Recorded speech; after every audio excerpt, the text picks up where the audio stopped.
Okay, so meron po ditong katanungan. Meron po ba kayong return demonstration para mas maigi po namin maintindihan ang inyong mensahe? Salamat po. Okay po. So, pupunta muna tayo at kinuha ko muna ang aking honeymoon herbal tea.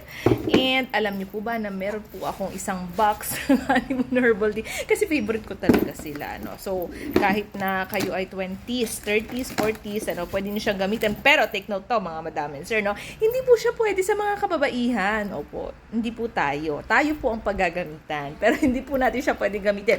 Tanging mga kalalakihan lamang po na may-ari ng isang lalaki ang pwedeng gumamit nito. Hindi rito pwede sa dalaga nor even sa pregnant woman. Okay, so alam niyo rin po ba na meron ako isang box nito at napakarami pa nitong laman.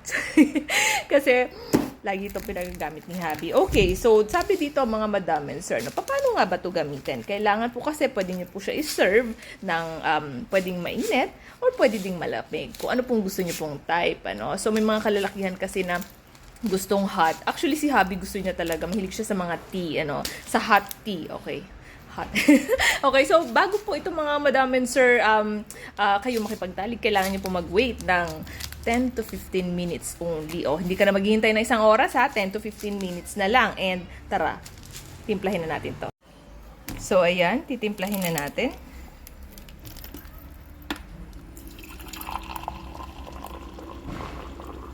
Sino ba diyang mahilig mag-tea?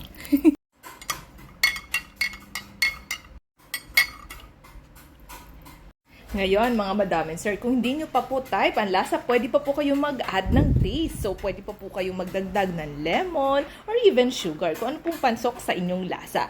And, take note lamang ito mga madam and sir, pwede nyo po ito mabili sa Generica Drugstore for only 90 pesos. So, ayan. So, yung pupunta na ako kay Habi at ipapainom ko na to.